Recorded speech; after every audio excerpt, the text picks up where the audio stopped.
झारखंड के पलामू में प्रमंडल स्तरीय आपके अधिकार आपकी सरकार आपके द्वार कार्यक्रम अंतर्गत सीएम हेमंत सोरेन ने मेगा परिसंपत्तियों का वितरण किया।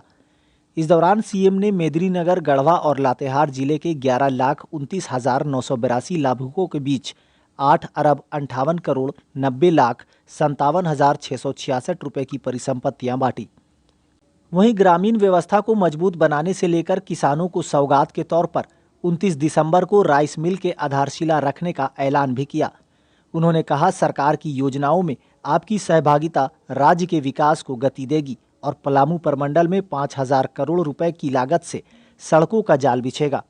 साथ ही कहा, ग्रामीण व्यवस्था की मजबूती सरकार की सर्वोच्च प्राथमिकता है, इसलिए ग्रामीण क्षेत्र में रहने वाले गरीबों, जरूरतमंदों, आदिवासियों, अनुसूचित जाति, पिछड़ों, अल्पसंख्यकों, महिलाओं, बुजुर्गों और नौजवानों समेत समाज के सभी वर्ग और तबके को केंद्र में रखकर पूरे होमवर्क के साथ कार्य योजना बनाकर उसे धरातल पर उतारने का काम किया जा रहा है। ये योजनाएं ग्रामीणों की दशा और दिशा को तय करेगी। और इस बार जो भी योजनाएं हम तैयार कर रहे हैं, सबसे पहले प्राथमिकता में हमारे ग्रामीण क्षेत्रों के लोग ही हमारे सोच में रहते हैं।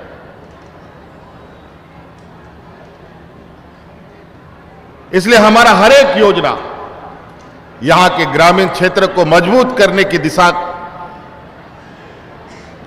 और दशा तय करेगी।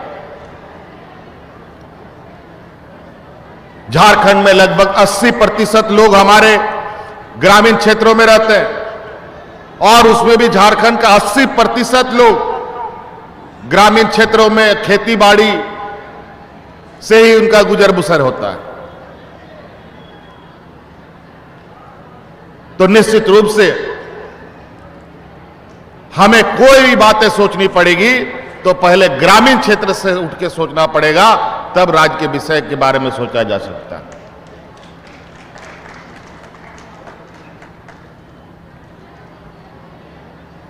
कोरोना के विषय में माननीय सदस्यों ने पहले ही बातें कही है। अभी 1.5 साल के लगभग और अभी भी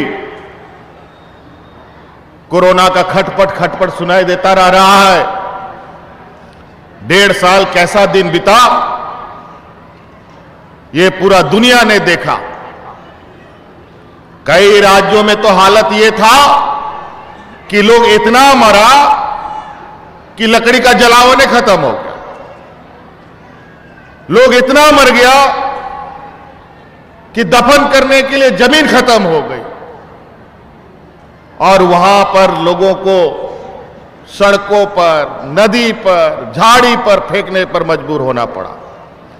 लेकिन आप लोगों के सहयोग से इस कोरोना महामारी में झारखंड को इतना शांति और इतना सरलता से हम लोगों ने सुरक्षित बाहर निकाला है कि कहीं अफरा तफरी चूंचा नहीं होने दिया हम लोगों ने राज्य में। हम तो अपने मजदूरों को दूसरे राज्यों से लेके आ रहे थे, हवाई जहाज से, ट्रेन से, बस से, ना जाने क्या क्या चीज से।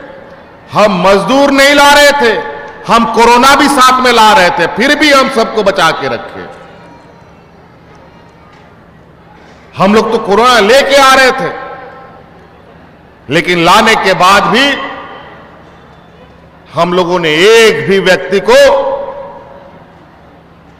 यहां पर हतोत्साहित नहीं होने दिया, बल्कि हमारा प्रबंधन से यूपी के लोग आकर के झारखंड में इलाज करा करके चला गया, बिहार के आदमी लोग यहां झारखंड में आकर के इलाज करा करके ठीक होकर के गया, दिल्ली का आदमी यहां आके इलाज करा करके गया, उड़ीसा का, बंगाल का लोग आकर के यहां पर इलाज करा करके गया। हम लोगों ने वो बेहतर व्यवस्था की थी। और एक झारखंड एक कहने को तो सबसे गरीब पिछड़ा राज्य है, लेकिन इस झारखंड का दिल इतना बड़ा है कि शायद ही किसी देश, इस राज्य का किसी देश में होगा, किसी राज्य में होगा।